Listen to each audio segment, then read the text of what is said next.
Very good evening to every. Oh, that's quite noisy. Sorry, I'm just getting myself. I should have got my microphone ready. Sorry, Marie, that's very loud, wasn't it?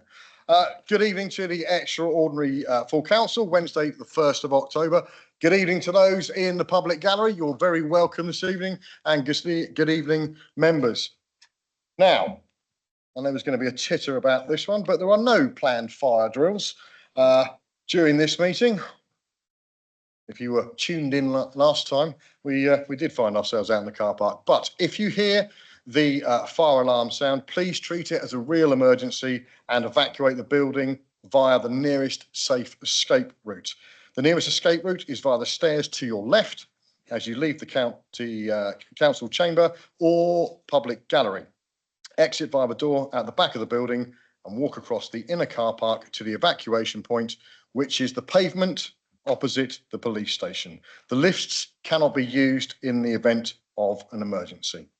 Please do not enter the building until you're advised it's safe to do so by a member of staff. I'd like to advise both members and the public and press that this meeting is being recorded and broadcast live. Mobile phones should be switched off unless they are being used for the meeting. Please only speak when I ask you to do so and speak clearly into the microphone. Moving on. Apologies have been received from Councillor Mosdell this evening. I can see Councillor Love is not here, and Councillor Oliver did turn in, but he's disappeared. Councillor Blake. Councillor Oliver's had to leave on a call, so apologies for that. Thank you, Councillor Blake. Okay, we shall now move to the agenda. Have any members got any declaration of interest to declare this evening?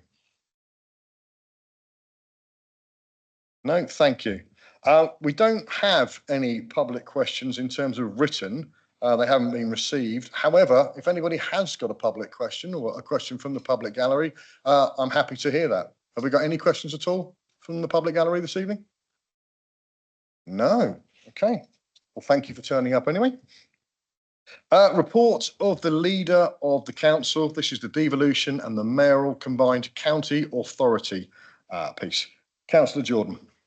Thank you, Chair. And I really am going to be very brief. I had planned to speak for an allocated time, but I know there are some of us want to make comments, and I'll allow that to go on very, very quickly. So let me just say a couple of things. Firstly, over a period of time, I've tried desperately to correct the myths that have circulated in the public and in this council.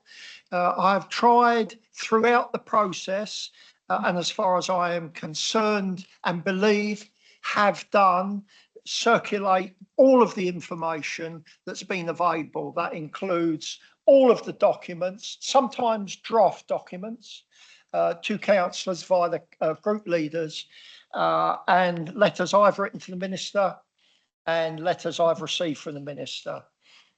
So I'd just like to remind you all of this.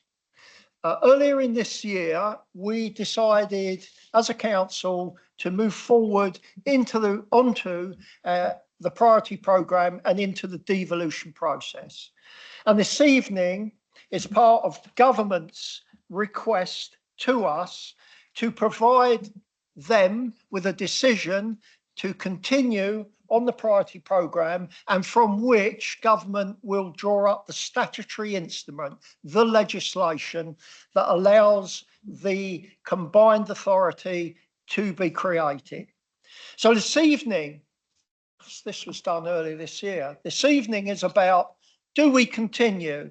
It's not about what you may think or feel about devolution in terms of it affecting your decision.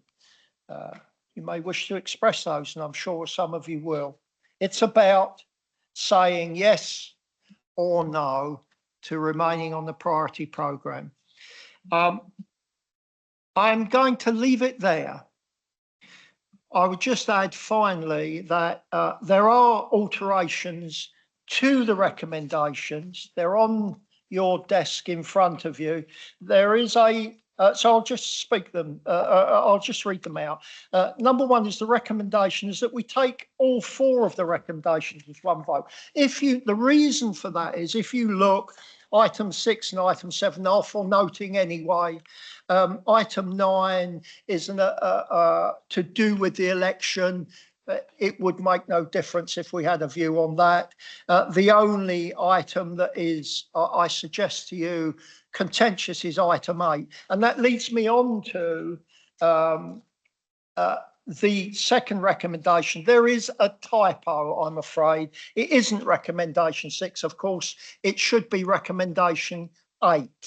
And that recommendation, that alteration would read that the leader of the council, we will replace that. So the chief exec, in consultation with the leader of the council, that will be replaced with the chief executive, with councillors Jordan, Blake, Garrett, Jarman and Gladwin, effectively and essentially the group leaders of this council.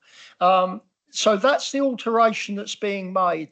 I do that in the spirit of trying to open up some of the concerns that have been raised with me about the devolution process. So that's the alteration to the recommendation. Chair, it's over to you. I'm quite happy to hear the debate. Leader, can I just ask members, first of all, to agree to the alterations by affirmation, please, by a show of hands, if we're in agreement? Councillor Jarman, please. Can we get an agreement on the affirmation? For clarification on Councillor Jarman, please. For clarification. There's no clarification required at the moment, Councillor Jarman. Okay.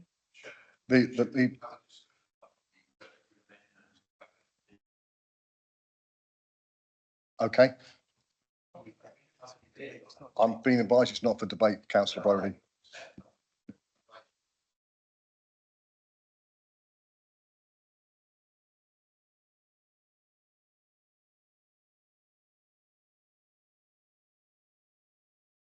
I don't accept that advice personally because I have no confidence in the interim monitoring officer after the way in which he has dealt with the absence of a declaration of interest by a member of this council. Thank you.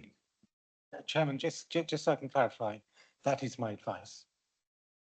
Thank you. Chair, can we clarify the status of the interim monitoring officer? Is he an employee of the Isle of Wight Council?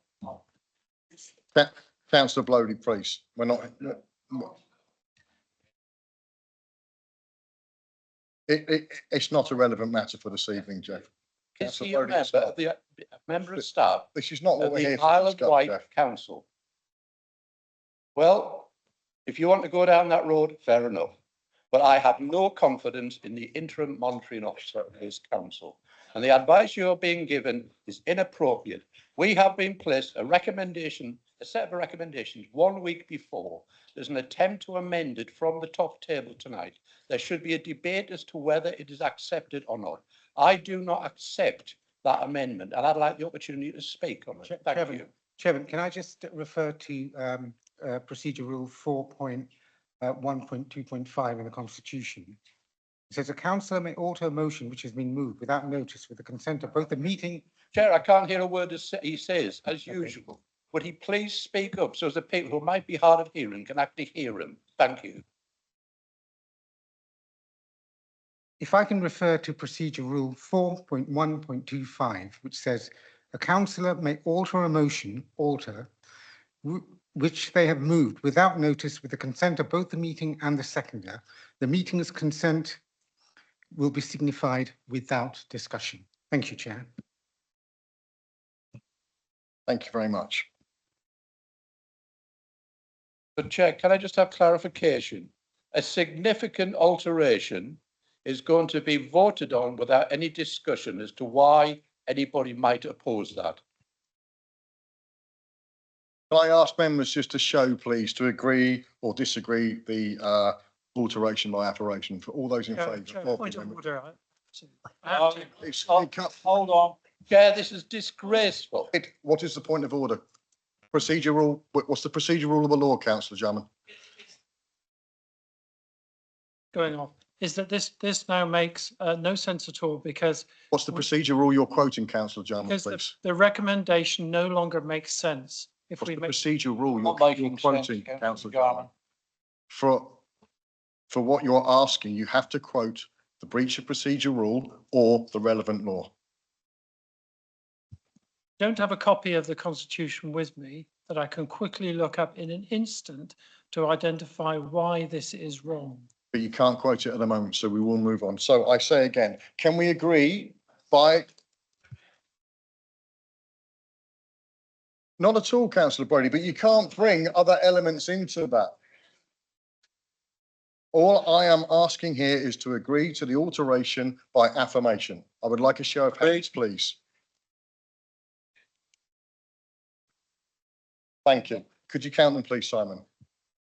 Councillor Brody, that was not a topic for debate, which has been clearly explained by the monitoring officer tonight. Thank you, Simon.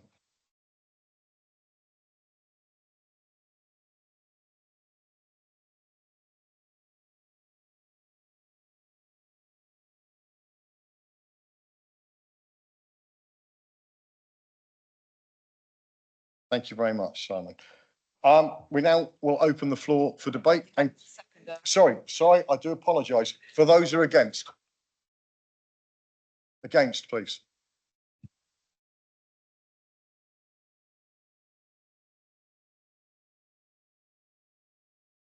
And any abstentions, please, Sam.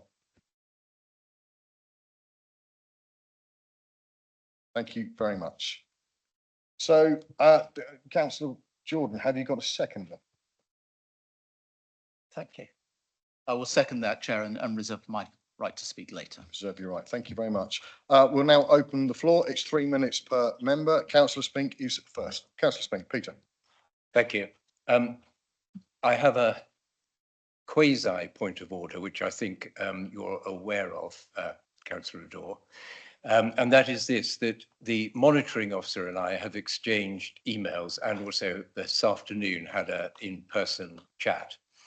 I have raised a number of procedural objections to this these recommendations coming before full council.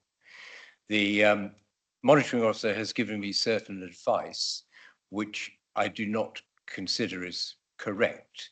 But nevertheless, it's under the procedural rules, I'm bound, it seems to me, by his advice at this meeting.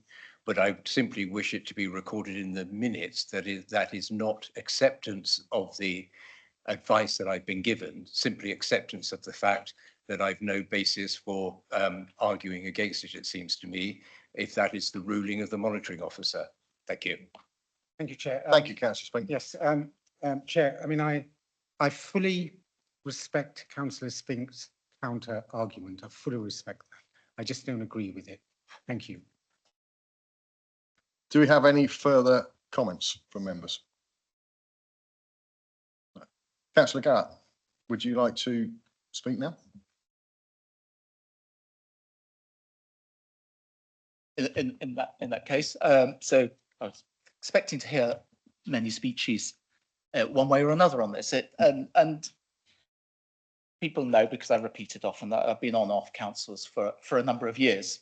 And I've been to a number of extraordinary councils. This is an extraordinary council, but it is also an extraordinary council. In my time in local government, this is the biggest picture vote that I have been asked to vote upon. We vote on big pictures. We voted on our planning strategy. We vote on the budget. But all of those decisions are very much about ourselves as the Isle of Wight, serving as councillors, islanders, occasionally with some something that is relevant to our friends and neighbours in Hampshire and indeed further afield. Tonight, though, we're being asked to vote along with others, our friends in Hampshire, on a very big picture.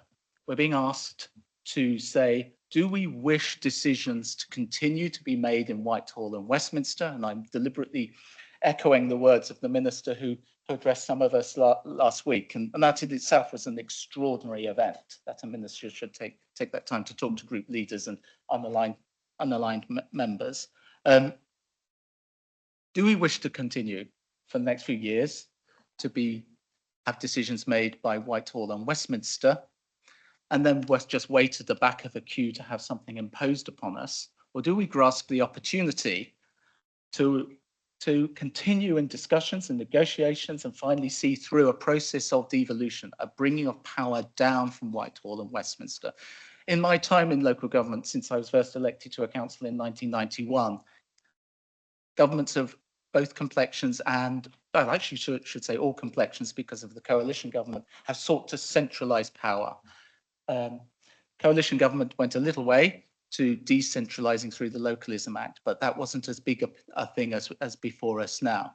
And that is to devolve power down to people who represent residents in Hampshire and Isle of Wight, making decisions about Hampshire and Isle of Wight, and the point I made to the Minister, to follow through on the government's hope that we can develop economic growth that serves both sides of the Solent and all the way through to the boundaries of Hampshire and beyond. Economic growth is crucial to addressing an issue that I have hopefully passionately spoken about and advocated for, which is tackling poverty. Our island has levels of poverty that we should not be seeing. Economic growth can be part of sorting that out. And the devolution proposals being presented by government and on offer to us tonight are a huge step to addressing that most pressing need. Thank you very much, Chair. Thank you, Councillor Garrett. Councillor Jones-Evans. Julie. Thank you, Chair, and thank you, Councillor Garrett, for kicking us off this evening, and Leader for bringing the paper forward. It has been a long time coming. I think we first started to talk about devolution back in 2015, and we had many false starts along the way. But we always knew it was coming, whichever government was in power, and whichever minister was talking to us at the time. And we've had a few of them, and a few leaders. And as I say, a false start. So it's almost a relief to get to this moment now and move forward. You know, being involved, you know, I've been very honoured to be able to play a part in the economic development and regeneration of the council for the past 4 years. And it's hard work. It really is hard work, and it's something you have to put effort into. But you also have to put finance into. You also have to have partners, and you also have to give it time to do it. And because us as a council, we have greater calls on our resources for our statutory services, you know, quite rightly, but it means that the other things we'd like to do to focus on economic growth and regeneration and all the other things, you know, like culture, you know, our records office. I could name many things that we would like to do, but we're unable to because of our financial situation. So to be on part of a larger region with £45 million a year for 30 years, to be able to invest into housing and into regen and economic development and other areas as well, we're not in a position to say no. And there's a saying, isn't there? Don't let the perfect get in the way of the good. And maybe this is as good as it's going to get right now. And we know that devolution is coming.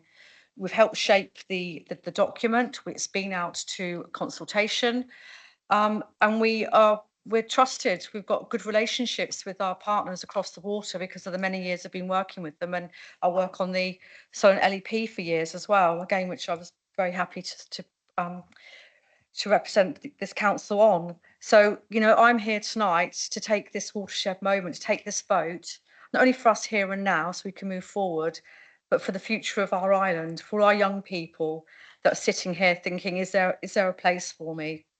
Can I make my home here on the island? And I'm saying to them tonight, yes, you can. Thank you, Councillor Jones-Evans. Councillor Jarman. Chris. Thank you, Chair. I was very interested to hear that the document's been out for consultation. I must have missed that one. Perhaps somebody can enlighten me on when exactly this document was out for consultation. But my question this evening relates to specifically mayoral development orders. And in page 41 of the document, it notes that the new mayoral authority acquires the ability to bypass the local planning process by issuing mayoral development orders allowing the mayor to grant preemptive planning permission instead of relying on the existing planning application process. I find that quite a radical process to take place.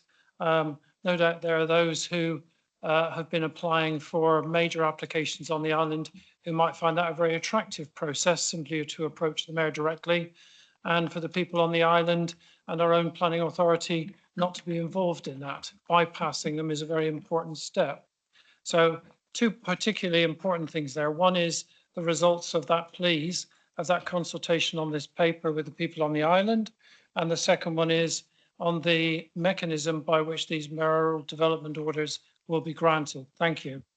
Thank you, Councillor Jarman. I'm sure the leader has noted those and will address those questions in his summing up. Oh.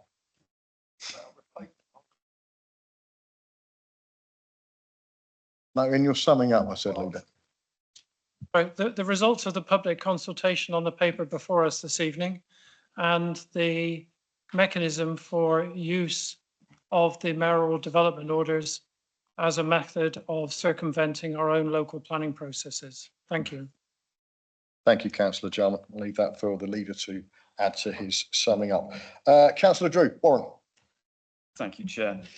I'm going to also speak from a planning perspective, ultimately. I think the concern that I have is that we, notwithstanding the fact that planning often comes in for a great deal of criticism, have been of one mind on a number of quite important capital infrastructure projects, particularly in relation to carbon-based projects. And we have been, I think, essentially of one mind. Now, whether you, whatever stance you take on that particular position, the ability for a mayor to be able to call that in, where you have councillors with considerable skin in the game, which know their local wards incredibly well and know the future of those proposals, I think gives me a great deal of concern. We, as an island, tourism is our absolute lifeblood. You don't have to look very far, I think, to see communities that have been blighted by one or two very poorly chosen capital infrastructure projects. I think one of the great celebrated parts of planning is that we are able to reach out to our residents and understand what their concerns are. We also do have that skin in the game to be able to stand in front of a resident and say that we are prepared to sacrifice that is quite a big thing. This notion, this dichotomy that in response to giving up quite an important part of the powers of a local community, that we will suddenly have a huge amount of funding when we are standing against a £20 billion black hole. Personally, I think that is somewhat risible. We may get some money. It will be cost savings and efficiencies. I don't think that, for me, is worth sacrificing the independence of the islands. There are other ways forwards, and I think we can still, at this late stage, productively engage with government and wring out some extraordinary concessions for the islands, simply because there is statutory legislation on the table. It doesn't mean that we cannot influence that going forwards. I really think that this is going to be something which could change the island considerably, and I would, rhetorically speaking, bet my mortgage on the fact that we will not be getting a huge amount of extra money in response to this. What we will be getting is a layer of bureaucracy which will be signalled in, I think, an extra precept on our council tax, and that is something that residents are going to have to deal with. So I will not be voting for this. Thank you. Thank you, Councillor Drew. Councillor Brading, Paul. Yeah, thank you, Chairman. Unusually, I'm totally undecided on this. I really am. There's lots of pros, lots of cons. I'm going to listen to what's said this evening and then make my mind up. I've been a councillor for 9 years nearly now. We struggle every year to set a budget, to have to make unpleasant savings. I had a meeting yesterday about children's services budget for the next budget round. It's tough. It really is tough. Something has to change on the island. Under the Conservative government, Bob Seeley did get quite a lot of money from various sources. We never got our island deal. Under, as she's called, Rachel from accounts, we're going to get nothing. You know, absolutely nothing. There's so much information come out. I say misinformation, more misinterpretation. Everyone interprets things differently. You know, intelligent councillors, we have got some, attend meetings, and you get a totally different story from two people that attended the same meeting. That's how they've interpreted what was said. Now, I've spoken to my residents about this as many as I can. They don't understand it. There's been no residents consultation, which is a worry. This isn't a good deal, but what is a good deal? I mean, the fact that ferries are not included in this deal is a horrendous oversight. You know, ferries is the lifeline to the Isle of Wight. If the mayor to have no control over the ferries is totally, totally ridiculous. Now, that may change, it may be changed, but at the moment it states ferries are not included, and I can't believe that. The fear is if we don't pass devolution, Labour will just do to us, because I don't trust a thing this Labour government says. But we could be lumped in with someone else quite happily, and that decision will be out of our hands. So, you know, the flip side of that is that perhaps it's better to be at the table, having some sort of say in our future, as opposed to not being at the table. So there's pros, there's cons, and I am undecided. I'm going to have a good listen to what is said, and I'll make what I think is the right decision for me and my residents of Lake once I've heard all the discussions this evening. Thank you. Thank you, Paul. Councillor Ward, Ian. Thank you, Chairman. Well, I am decided. I've given a lot of thought to this, and I keep asking myself, what do we have to lose? What do we have to lose by devolution? Okay. And people say, and I talk to my residents about this, and they say, and fellow councillors, oh yeah, but we will have this layer of bureaucracy above us telling us what to do and what have you. And I say, but at that moment, we've got nothing. It's the government tell us what to do, and we have no say at all. At least with that level of bureaucracy, we have a say. We may not get all that we want, but at least we've had a say. The ferries is obviously a very important point to us. Yes, we'd love the mayor to have control of the ferries. You know, the Labour government now is trying to get control of the railways. Look how long that is taking. The control of the ferries, if the mayor decides that that would be a good idea, we don't know how long that is going to be. And do we want to mark time until that happens? I don't. I think this council needs to move on. I think we need the chance to move on. And if we just say, sorry, no, we're not going to play, only we can suffer. That's my view. Thank you. And I am going to vote for it. Thank you, Councillor Ward. Councillor Churchman. Right. We are the most centrally controlled country in Europe. I don't know if people realise that. Everything comes out of Whitehall. Go to France, they have mayors. You go to Spain, they have provinces. Germany, they have provinces. So, as I said, the idea of devolution theoretically has to be a good idea. Problem is, we're in a rock and a hard place. And the reason of that is the rock. Think about it. We are an island. And trying to connect an island to the mainland and have combined services, even in this stage of IT, is not going to be easy. I have known in the past when Councillor Drew, there was talk of planning being moved to Southampton, because we couldn't recruit enough planners and it wasn't being run that well. And I'm sure Councillor Brodie would remember this. There was talk, that was all, of moving planning to Southampton anyway. I feel this is a bit like Brexit. If you think about it, the UK and the Isle of Wight. And, you know, will the twain ever meet, or will they always be apart? Obviously, the ferries are an enormous problem. Nobody wants to take them on. Will a mayor have enough authority, enough clout to do that? And my goodness, it's a $24,000 question. There are advantages. We will have a bigger market.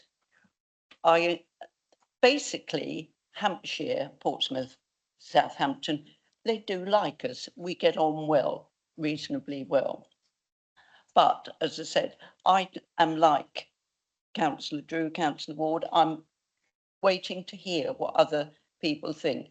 It's a bit of a leap in the dark, but then isn't that what life is all about? Is life about taking the chances that we're offered or standing back and letting the world go by? Thank you, Chair. Thank you, councillor Churchman. Councillor Luciani. Karen, please. I will be voting for this because I hear over the years we've been talking about with the poor relation in the south, and I believe that this puts us at the level playing field with everybody else, and I want to see that. But going back to the planning thing, my understanding is that we will still be the local planning authority, and what will be sent down to the mayor, whoever it is, will be the housing targets. That's how it will work. It won't be taking the planning away. No, that's not what I believe. So that's what my belief is, and I'll be voting for it. Thank you, councillor Luciani. Joe, councillor Robertson. Thank you, Chair. If this was just about devolution, it would be interesting and potentially worth voting for. Councillor Garrett focuses on the devolution in his speech. Fine. It's the powers that are being transferred upwards from the Isle of Wight Council to an authority that is elected 93% by mainlanders that I have concerns over. Strategic planning, yes, but also certain planning decisions over planning applications. Not all, but some. It's in the papers. For education and training for over 16, it's in the papers that will go up to the mayor. With the possibility, as reported in The Guardian, Labour-leaning newspaper, that full education schooling powers one day may go to the mayor. Once the mayor is here, they are there to receive all sorts of powers up from local government. I believe this is a way of federalising England and depowering local government as we know it. In fact, previous governments have been pretty open about that, and I disagree with all of them. The last Labour government trusted a vote to island residents who voted in 2005 whether to have a mayor, and they voted no. There was no reason why a government acting in good faith of any party couldn't do what the Blair government did and give a vote to islanders. That would be fair. There's nothing bespoke about this deal. There is nothing special for the island. Our name doesn't even appear in the title. That's more than symbolic. It shows you that there's been a lack of negotiation and a lack of any meaningful willingness to listen by the government. Tonight, if we vote no, maybe for the first time, the government will sit up and ask us why. And I would suggest 3 principal reasons. 1, for goodness sake, put our name in the authority that is presiding over us and having powers over us. Ring fence and funding so it can't be raided by Hampshire, like the ICB are trying to raid money from our hospice to distribute to the New Forest. And most importantly, give us powers over the ferries, create powers and give those powers to the mayor. Because for a mayor to be called a mayor of Hampshire and the Solent and have transport powers for buses, trains, taxis, cycling and walking, but not ferries, is an insult. Let's use this to send a clear, united message that we will not stand by in a week that private equity has just sold one of our ferry companies to private equity. We will not stand by. This is the opportunity when devolving transport powers from Whitehall to create powers over the ferries and devolve those too, and then at least we have a stake in a mayor who will be able to set regulation and licensing for how we cross the water. Thank you, councillor Robertson. That was a mic drop moment there as well. Just lovely. Councillor Andre. Debbie, please. Thank you, Chair. I think it's fair to say that the decision before us tonight will be one of those defining moments in the political history of our island. It's that serious. We need to get it right. As a country, we've certainly had more than our fair share in recent years, what with Brexit, the pandemic, cost of living crisis. However, the question that we are being asked today is quite a simple one. Do we want to remain on the priority programme to be an equal partner of a strong, united, combined authority that, whilst respecting the autonomy of our island, will give us all greater powers over our governance, together with funding to enact those powers, to be able to shape policy from the start for the benefit of our island residents. And at the end of the day, that's why we're all here, to benefit our island residents. So I ask you, who in their right mind would say no to that? The opportunity to shape the island's future, rather than the alternative, which is to sever the mooring rope of our life raft and await rescue by government, who will tow us in and annex us to any available port of their choosing as a determinant of last resort. I therefore urge you, fellow councillors, to seize the day, carpe diem, and vote in support of this recommendation with both your head and your heart to ensure that together we can move forward with our partners to a bright future. Thank you. Thank you, Councillor Andre. Councillor Redrup, Sarah. Thank you, Chair. Thank you, Councillor Robertson, for your suggestions. I can summarise it as ferries first, mayor later. But I disagree. I don't think that is the most effective route to deal with the problem, and I'll explain why. As islanders, we are affected the most by that stretch of water between us and the mainland. However, I want to be very clear on this.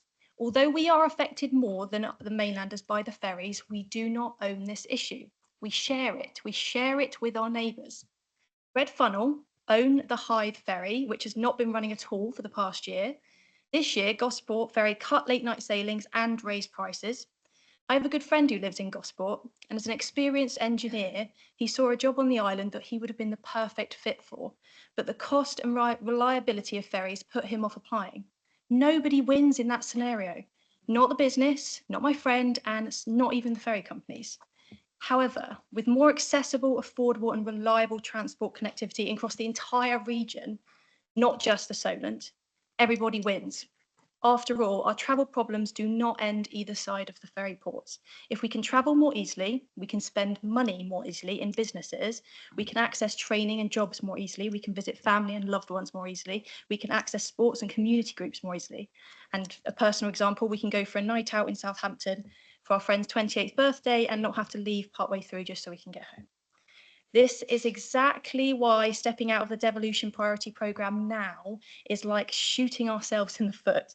Why would we risk destabilising relationships with our neighbours and the government so that Councillor Robertson can be the one to do all the negotiation on our behalf?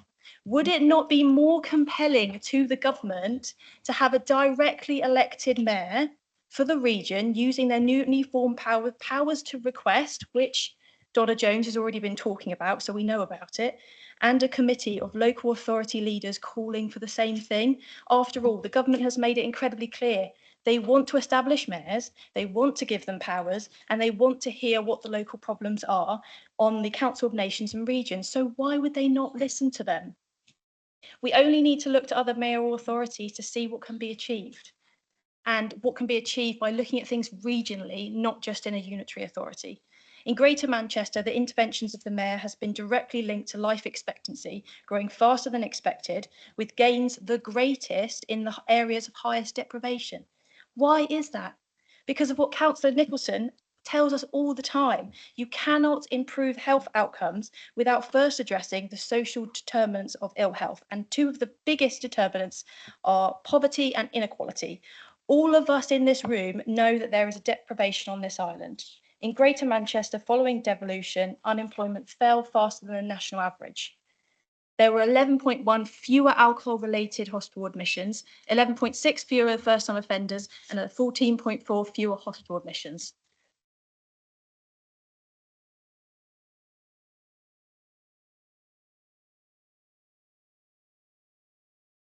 Thank you, Councillor Redrup. Councillor Price, Matt. Thank you, Chairman. I want to be more positive in regards to devolution. I really do. I let you talk, so you can be quiet when I talk. Thank you. We had Councillor Andre said that this is a defining moment. We had Councillor Garrett said this is one of the biggest decisions we'll ever be faced with. Well, not one of you here is elected under that premise whatsoever. Not one of you has stood, even the newly elected councillors, none of you have stood with that as an option for your residents. You're doing this without any of your residents supporting you, without any of your residents really knowing much about it and you're certainly doing it without their say-so. And for that reason alone, none of you should be voting for this tonight. And also, I mean, the omission of the ferries being in this is just shocking, actually. That should have been fought for by our leader right through this process. And frankly, the leaders let us down on that. Thank you. Thank you, Councillor Price. Are there any other councillors that wish to speak that haven't spoken already? Councillor Blake. Councillor Spink, you've already spoken in this. Councillor Blake. Thank you, Chair. Tonight's decision. Chair, point of order. I've not spoken on this. I've not spoken on this. I spoke about a point of order. Right, correct, Councillor Spink. Yes, I do apologise. That was a procedural rule comment earlier, wasn't it? Yes. So, Spink. Is the clock being reset? All right. You'll win next, Councillor Spink. Councillor Blake. Waiting for Simon's click. Thank you, Chair. Tonight's decision is not about choosing whether devolution is good or bad for the island. It's about whether this deal, indeed this opportunity, as some wish to paint it, is good for the island. And I've given this proposal so much thought. It's kept me up at night, particularly as a group leader. It weighs heavy on our shoulders in particular. It's a very important decision that as I've got closer, the more clarity I've actually been able to get on it. I believe that this is not a good deal. I'm not adverse to the concept of devolution. It's something that previous Conservative government, of course, championed. However, there was a fundamental difference between then and now. Back then, it was a case of areas putting forward proposals for the government to then approve or disprove on how they saw devolution working best for their area. Instead, now we have an attempt at a one-size-fits-all. And of course, we are quite unique as an island. This is the only island that is a county. We have our own unique challenges, and this deal does not give us the one thing we fundamentally need to improve our island life, and that is some level of control over our ferries. Instead, we're told down the line, after accepting this deal, we can ask for control of the ferries. That gives the government the chance to kick the can down the road. And after that time, we've already gone all in. We've already, after we have any bargaining ability, surrendered. After accepting £20 a head of funding. The island settlement label was disappointing by the leader, was £4 million a year, and that was for spending on whatever we wanted to spend on. This deal would be £3 million a year for the island to be split over revenue and capital. That's not that much. And there is ability for the mayor to put their own precept on our council tax. Well, the way government finance is going, I suggest that's probably the only way they'll be able to raise some extra money. This deal has been in the making since summer 24, and of course we as councillors and residents only found out about it on Christmas Eve. What followed was a decision by Cabinet to put us on this priority programme. And since then, there's been nothing extra proposed to be devolved to the island. Instead, powers are due to be leaving the island. Surely, if the government was serious about listening to us as an island, as a county, as a unitary authority, then powers over ferries, which is in their gift, would have been included. Instead, they are happy to agree a submission that doesn't even include our name in the title. It is clear the government's intentions are to federalise the country. We may be able to swallow that if powers over ferries were offered, if ring-fence funding for the island is offered, if the island is even recognised in the naming of the deal. Councillors, I urge you, if you care about this island, say no to this deal and seek a better one. The new minister has said publicly that he understands that devolution needs to be tailor-made to specific areas, something his predecessor did not portray. The government will come back. We will not be left in the wilderness. We will not lose out on money, either short or long term, and we will not be left behind. We have done the best by our residents by saying no to a bad deal. Thank you, Councillor Blake. Councillor Spink, you have my apologies. That was a procedural comment earlier on. You have 3 wonderful minutes Thank at you your very disposal. much. I try and make them wonderful. They may not be, but I shall try. When I first heard about devolution, I thought it was a good idea. I supported the idea, and I fell for the government's jargon that it would be transferring power to local communities. Well, that might be the case, I'm not sure, for mainland authorities. But actually, if you look at the position, we will be giving up a lot of the power that we have at the moment. And it's not a question of our communities being more involved, they will be less involved. Now, if you don't believe me, and I know a lot of people don't, page 29 onwards sets out, and do read it, please, all of the powers that we will lose because they will be subsumed by the strategic authority. It does include planning. We will be, our island planning strategy, which we now have within government guidelines autonomy over, our island planning strategy will have to coincide with the mainland authorities planning strategy. We will be a housing area of Hampshire, and the mayor can decide where our housing will go. And if we don't put it where the mayor wants, he can, without any doubt at all, do as Councillor Jarman said, can call it in himself. And if you don't believe that, look at page 41 of the Councillor Lucioni. If you don't believe that, look at page 41 of the paperwork. It is a fact. Now, we'll understand it then. Now, not only will we be surrendering our power on a number of matters, on planning matters in particular, which concerns me, we will also be surrendering our power on a number of other matters contained in about 15 pages of this report. I don't think our residents know about that. And I think putting it on the basis that we remain as a standalone authority is somewhat disingenuous. We will not be a standalone authority. Indeed, to use the words of our leader when he first read the white paper and published a press report, the Isle of Wight Council will not be the same as it has been, was his initial view. And I agree with him. Now seems he doesn't agree with himself, but there it is. So I would ask you to think very carefully about this, because it's a monumental decision, which I don't think we have a mandate for. And I would ask you, therefore, to give it consideration so that we can negotiate a better deal with devolution rather than the deal that's being imposed upon us. Thank you. Thank you, Peter. Councillor Louis, Michael. Thank you. I'm obviously reading a different documents than some of my colleagues. I think one of the reality is, if you look through the document, it often uses the word the mayor will consult. The mayor will consult with the various sorts of partners. The issue of the name. Well, actually, in section 36, it says once established, it would be possible for the mayor to change the authority to change its name. It also very clear that things on transport, the mayor would be able, because of the partnership it has to work with the others, bring ferries into a strategic transport strategy. And that is what happened in London. Ferries are in the London strategy. They are in Liverpool in that. There is actually some ferries that are actually linked into Manchester.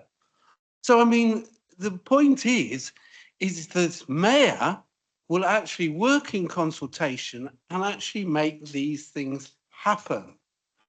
And what's the alternative? Well, there isn't an alternative. We've got a Labour government for a number of years, and that Labour government will put us back on the naughty step. Plus, if we don't vote for this tonight, the whole thing falls down. And that will mean people in Southampton, Portsmouth, Hampshire will hate us. They will actually not want to work with us. And quite rightly, we have got to think we're a small population of 140,000.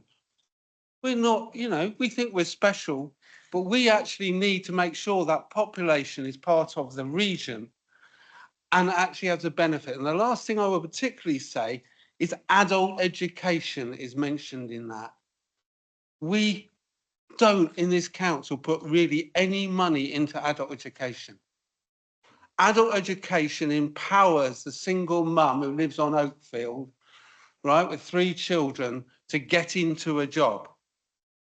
You have that in Portsmouth. You don't have that opportunity for the single parent in Oakvale. This will bring money into the community and empower our poverty. Because you get out of poverty by empowerment, by joining peer groups, by getting involved. And this will enable a mayor to bring our communities together. So I think you should vote for it. I will vote for it. Thank you, Councillor Lilly. Councillor Stewart. Nick. It's difficult to follow such a loud voice sometimes. Thank you to all of the councillors here who have made some interesting and carefully thought out responses. It is clear that a lot of thought has gone into this, but the government is going to do it to us anyway. They have a manifesto and they were voted on that manifesto and they occupy Parliament completely. We have no choice. So what do? We do the best that we can for our residents, which is what we were elected to do. We don't go a line by line delegate of what we shall do in every situation. We are elected to use our brains. And I have to be honest, over the last few years, I've discovered that there's some quite large brains here on all sides of the chamber. So I will raise one major concern and make a point. The major concern is I dealt with the island planning strategy when I was chair of a scrutiny committee, and that scrutiny committee consisted of many people across the chamber, and we agreed to get that moving.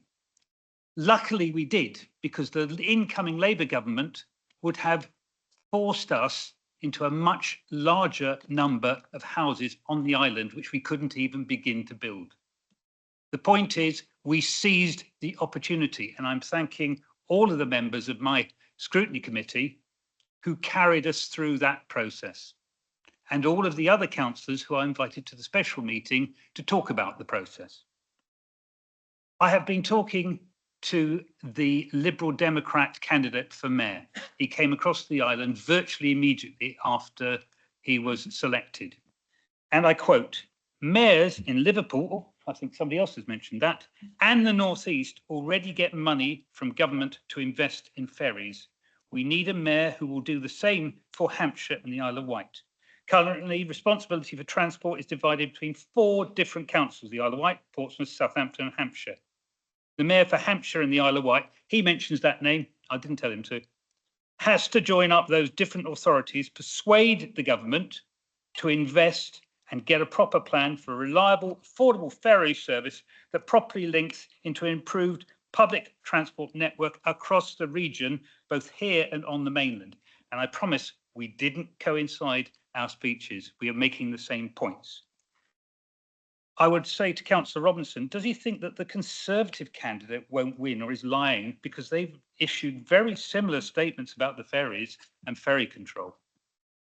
So I'd finally give you a very simple statement. A vote against this is a suicide note for the island's uniqueness, its resource control, and for our future. Thank you, Councillor Stewart. Councillor Bacon. Jonathan. Thank you, Chair. Originally, I wasn't going to speak as I listened to Councillor Redrup and I thought, how do you follow that? That was really just did encapsulate everything for me. But I'm glad we've heard some further words, and particularly the words just now, and particularly those of Councillor Lilly. I'm finding, listening to this, that there are clear, very clear arguments in favour, but opposition, it comes in the form of fudge, procedural moans and scaremongering.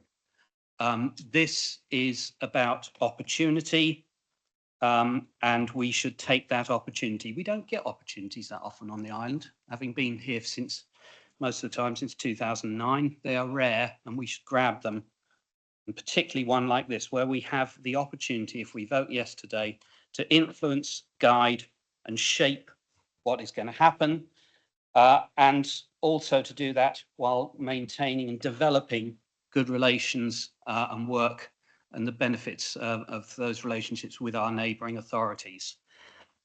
If we say no, as has been remarked a couple of times, we'll be done to, and we'll be done to as Billy No Mates. So I very much think we should vote for this. Billy No Mates. Well, there's a first. Councillor Lever, Joe. Thank you, Chair. I'll try and be quick. There's just 2 points I wanted to make. It was something that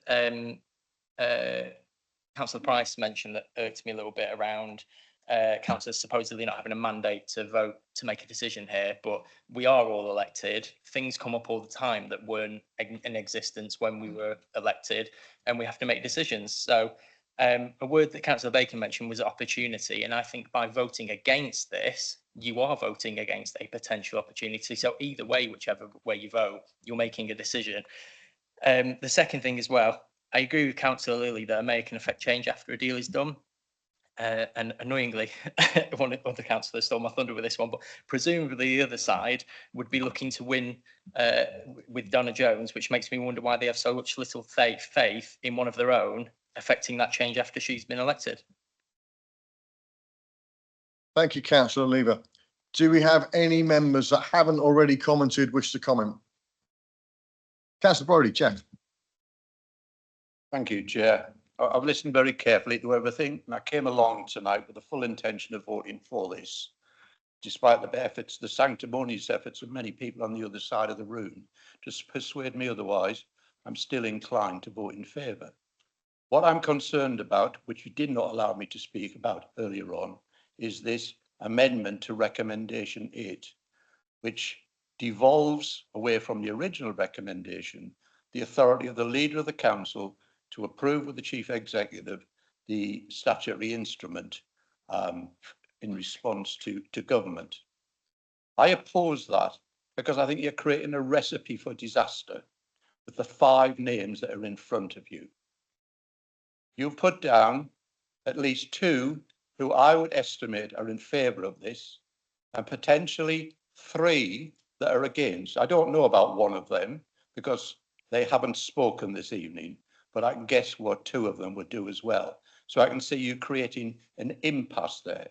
I also would warn every member of this council who believes in democracy that you may think that this is the biggest challenge to you as a councillor, but the biggest challenge isn't this. It is Reform UK.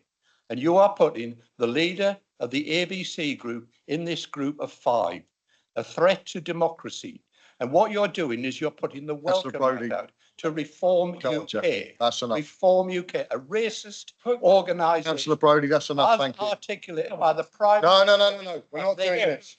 Jeff, stop. Councillor Adams, no, we're not having this tonight. We are going to move. I'm going to say actually just a tickle. We're not going to have a big row and let this all fall apart. This is about collective responsibility and moving forward respectfully with one another. Are there any members that wish to speak on what's on the table? Are you silencing me?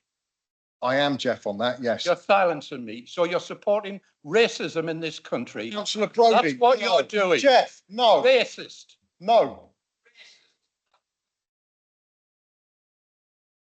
Councillor Brodie. That's a personal opinion, but that's enough. I'm going to speak not as the chair now, but as the Armed Forces champion before I hand you back to the leader. 3 minutes, thank you. The Isle of Wight has a proud connection to the Armed Forces, as we all know. For generations, our residents have served, and many more have welcomed veterans and their families into our community. Our Armed Forces community is part of what makes this island strong, resilient, and supportive. As the chair of the Civil Military Partnership, that ties us in with Solent Military Partnership. I want to highlight some of the risks that our Armed Forces family, Councillor Adams, I'm talking, please. But Jeff, that's enough. Stop it. No.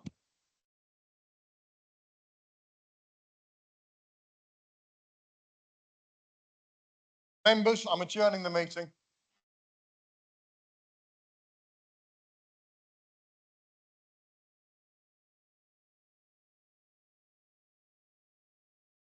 Going to adjourn for 10 minutes. Councillor Adams, please. Dave, don't rise to it.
Members, if you'd like to take your seats, please.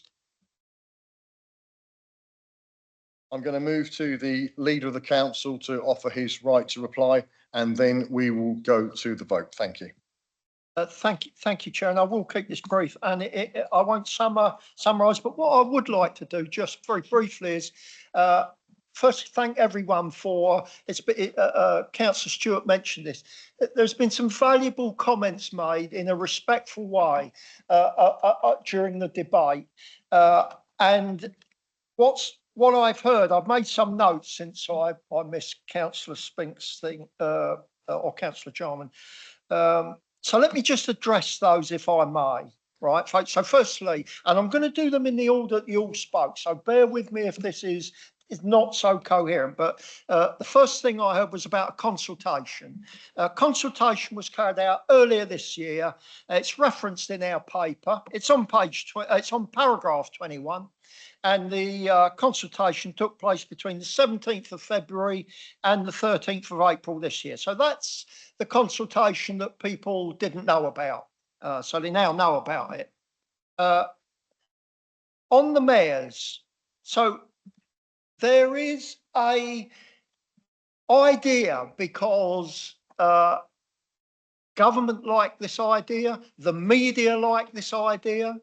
They like the idea that they can say the mayor this, the mayor that, because they can allocate praise or blame very easily. When it's a collective, it's not quite so easy to do that. So they use this term, the mayor.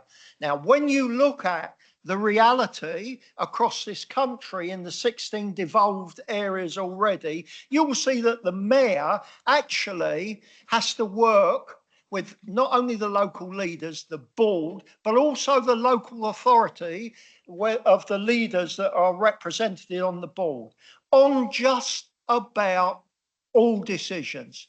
Not all, I will accept that, but the major parts of decisions will have to be taken and are taken elsewhere in coherent working with those local authorities.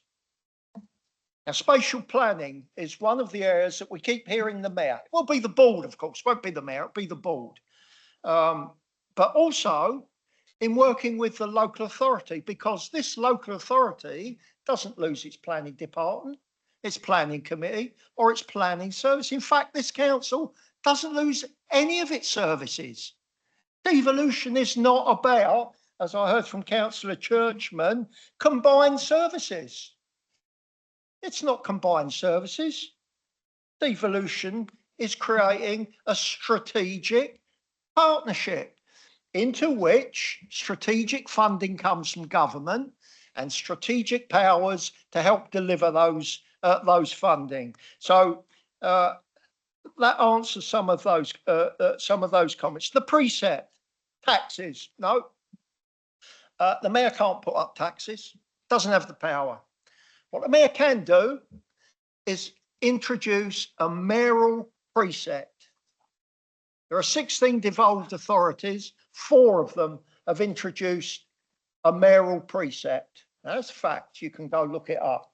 I sent it round in the document in the hope that you might read it. It's very clear that some didn't read the document because that information's in there. That 4 of those authorities.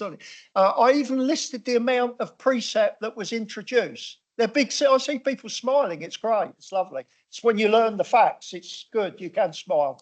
So the mayoral precept were minimal in the cities, in London and Manchester. Most of the authorities have not applied a mayoral precept. In some areas that are planning for a devolution deal, the candidates in their manifesto are declaring that they would not introduce the mayoral precept. So let's get this very clear. Councillor Bacon referred to it about this frightening of the public. So taxes, I accept precept is a tax. Taxes are not going up by the mayor. They don't have the power. They have a power to introduce a mayoral precept. I accept that. I've explained that only 4 areas, a quarter of the devolution areas have done it. The other areas are not planning to do it. And in areas where there are devolution process going on, the candidates are declaring that they don't intend to impose a mayoral precept. Planning remains with the Isle of Wight Council. It's been mentioned by Councillor Stewart. Devolution's happening. We seem to be arguing about, let's argue with government. Let's argue with government, shall we? Let's argue with government and tell them why we don't like their deal. We could do that.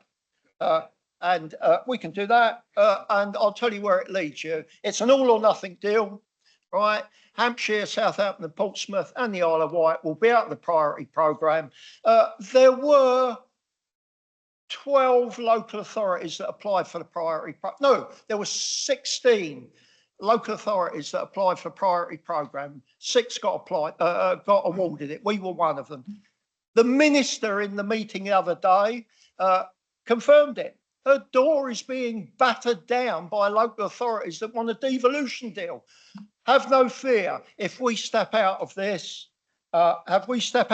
deal, government will ignore us, put us to one side, and when the rest of the country is devolved, they will come back and they will introduce devolution to the Isle of Wight.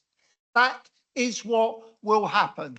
The only problem is you won't be talking to government about what you want in a deal and what money you want. They will be telling you. So that's what's going to happen if you don't move forward. Leader, thank you very much. Thank you very much. We shall move to the vote on the recommendations. All in favour, please show. Please.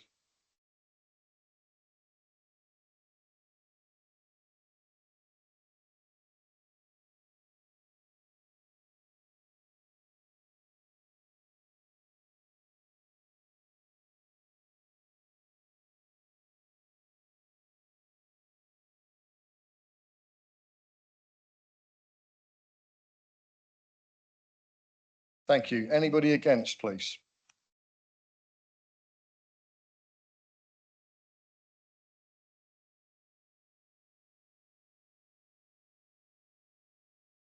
Thank you. And any abstentions?